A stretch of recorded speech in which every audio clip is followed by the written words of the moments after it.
लाखे पाटीलजी, मला तुम्हाला विचारायचं, तुम्ही मराठवाड्यातले आहात, तुम्ही ही सगळी लढाई जी सुरू आहे त्या अस्वस्थतेच्या मुळाशीच आहेत मी म्हणेन, जिथं सगळं इपिक सेंटर ज्याला आपण म्हणतो ना, ते केंद्रबिंदू त्या जालन्यामध्ये आहात. माणसं इतकी जीवावर उदार व्हावीत, एकमेकांच्या जीवावर उठावीत, इतकी ही अस्वस्थता का आहे? खरंच आता अशी परिस्थिती निर्माण झाली आहे का की सरसकट आपला असं आरक्षण जाणार आहे? अशी परिस्थिती का ही लोक रस्त्यावर दिसतायत आज सगळी? तुम्ही या स्थितीकडे कसं पाहताय? विलासजी, मुळामध्ये राज्यामध्ये जी स्थिती आज निर्माण झाली ही गैरसमजातून राज्याचं फॉर्मेशन कसं झालंय आणि मराठवाडा निजामात स्टेट मधून मराठी भाषिक राज्यामध्ये कसा आलाय, तिथले कायदे त्याला लागू होते का, राज्याला काय कायदे लागू आहेत या संदर्भामध्ये सुशिक्षण राज्यामध्ये नाही आणि अननेसेसरी काही ओबीसी समाजाचे नेते आपल्या समाजामध्ये अस्वस्थता वाढवण्याचं काम या ठिकाणी करतायत. त्यामुळे ही परिस्थिती निर्माण झाली. मुळामध्ये हे समजून घेतलं पाहिजे की ज्या पद्धतीने राजेंद्रजी कोंडरे या ठिकाणी सांगितलं की कोकणामध्ये कुणबी आणि या मराठा या स्वतंत्र आहेत, त्याच पद्धतीनं हैदराबाद गॅजेटचं आपण किती जरी नाव घेतलं तर 84चं गॅजेट असेल मूळ, जे औरंगाबाद जिल्ह्यापुरतच आहे, 91चं गॅजेट असेल, 2001चं गॅजेट असेल, 11चं असेल, 21चं असेल, 31चं असेल किंवा शेवटचं 41चं गॅजेट असेल आणि जातनिहाय जनगणना जी झाली तर 1931ला शेवटची झाली. त्या सगळ्या गॅजेटमध्ये निजाम स्टेटमध्ये मराठवाड्यामध्ये मराठा हा वेगळा दाखवलेला आहे आणि कुणबी हा वेगळा दाखवलेला आहे, हे या ठिकाणी आपण लक्षात घेतलं पाहिजे. परंतु झालं काय, डॉक्टर पंजाबराव देशमुखांनी जी चळवळ विदर्भामध्ये आणि वराडामध्ये चालवली की कुणबी तुम्ही लावून घ्या, दुर्दैवानं आम्ही वराड हा सुद्धा निजामाचा पार्ट होता, परंतु तो इंग्रजाच्या ताब्यात होता आणि आम्ही निजामशाहीमध्ये होतो. तर आमच्याकडलं जे लोक आहेत कुणबी समाजाचे लोक, तर त्यांनी त्या पद्धतीनं प्रमाणपत्र लावून घेतलं नाही. आणि ही जी दुरुस्ती आहे ही 1 मे 1960 नंतर व्हायला पाहिजे होती. विशेषतः पहिला जो काही देशमुख आयोग आला राज्यामध्ये, त्या देशमुख आयोगाने ही सुधारणा करायला पाहिजे होती की हैदराबाद स्टेटमध्ये जे आमचं स्टेटस होतं मराठ्याचं मराठा म्हणून आणि कुणबीचं कुणबी म्हणून, ते त्यांनी ठेवलं नाही.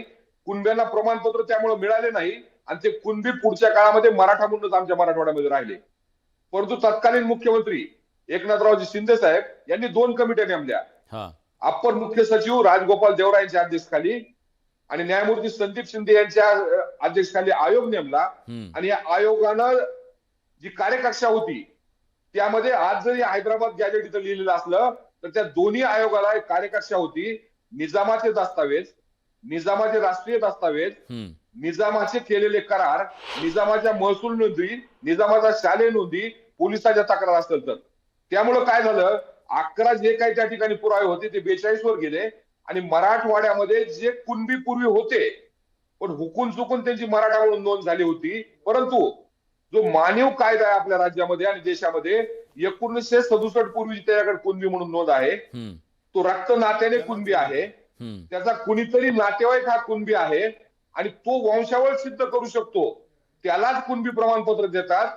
म्हणून न्यायमूर्ती शिंदे समितीनं 3 करोड कागदपत्राचं प्रमाणीकरण केलं, दस्तऐवजीकरण केलं, स्कॅनिंग केलं आणि त्यातून काय झालं, फक्त 48,000 नोंदी सापडल्या.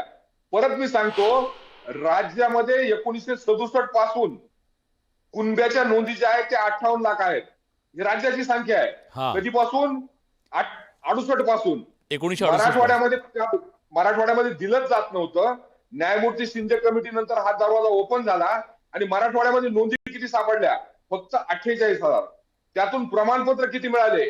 2,39,000. परंतु सगळ्यात महत्वाचं जे 2 सप्टेंबरच्या GR मध्ये आहे, क्रमांक 1, 3 आणि 10, कास्ट व्हॅलिडिटी आणि व्हेरिफिकेशनचा जो देशाचा कायदा आहे, राज्याचा कायदा आहे, इतर भागालाही राज्यामध्ये लागू आहे. त्या कायद्याप्रमाणे व्हॅलिडिटी किती लोकांची झाली? बडेजी फक्त 8,300 लोकांची झाली. म्हणजे अधिकृतरित्या कायद्याप्रमाणे मराठवाड्यामध्ये कुणबी किती आहेत? फक्त 8,003 आहेत, 8,300 आहेत. परंतु दुर्दैवानं ओबीसी समाजाच्या नेत्यांनी हे समजून घेतलं नाही. राज्य सरकारने 58 लाख नोंदी असा प्रचार केला आणि आमचे जे काही मराठा नेते सध्या मराठ्याचं नेतृत्व करतात, मी खूप काही समाजाला दिलं हे दाखवण्यासाठी 58 लाख नोंदीचा आकडा ते सांगतात. यामुळे संपूर्ण समाजामध्ये गोंधळ निर्माण झाला, गैरसमज निर्माण सर- झाले आणि हे कमी करण्यासाठी राज्य सरकार कमी पडलं. पाटील साहेब, यामध्ये पहिली जबाबदारी पाटील कोणाची साहेब, आहे? आता राज्य जी सर. सरकार कमी पडलं असं तुम्ही सांगताय, पण महाराष्ट्र बघतोय हे सगळं. आपण सातत्यानं जागृती करणं, तुमच्यासारख्या अभ्यासकांना समोर आणणं आणि वस्तुस्थिती याच्याबद्दलची तुमच्या सगळ्यांच्या माध्यमातून, बडे मुद्द्याच्या माध्यमातून हा यज्ञ आहे म्हणूया आपण. खरं तर कुठलाही वादविवाद न नक्कीच. करता सातत्यानं सत्याचा शोध घेण्याचा प्रयत्न आपण करतोय आणि त्याच्याबद्दल नक्कीच बोलतोय. विकासजी, एक मराठवाड्याचा भूमिपुत्र म्हणून हे जे काही राष्ट्रीय एकतेचं काम आपण करत आहात त्याबद्दल मी आपलं निश्चित अभिनंदन करेल की सातत्यानं आपण समाजविरहित या ठिकाणी जी कायद्याची भूमिका आहे, घटनेची भूमिका आहे, डॉक्टर बाबासाहेब आंबेडकरांनी या देशाला जी घटना दिली आणि यामधून जी जात आहे त्या जातीचं वास्तव मांडलं. आणि एक गोष्ट परत मला या ठिकाणी सांगितली पाहिजे कुणबी बांधवाला सुद्धा आणि या ठिकाणी उपस्थित राज्यातील जनतेला, कायद्याच्या दृष्टिकोनातून आमचे नातेगोते होत असतील, आमचे विवाह संबंध असतील, रोटीपोटी व्यवहार असतील, परंतु मराठा आणि कुणबी ही एक जात कायद्याप्रमाणे नाहीये हे या ठिकाणी लक्षात घेतलं पाहिजे. ठीक आहे, ठीक आहे. मराठा हा आजपर्यंत मागासवर्गीय जात सिद्ध झालेला नाही.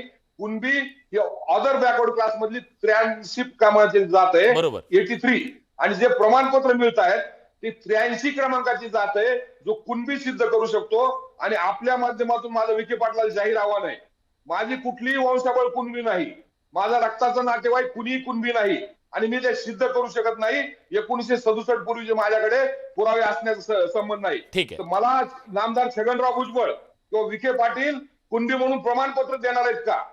ते देऊ शकत नाहीत. आणि हीच परिस्थिती करोडो मराठवाड्यातली आहे. ते वास्तव आपण लक्षात घेतलं पाहिजे. ठीक आहे सर, मी त्याच्याबद्दल बोलतो.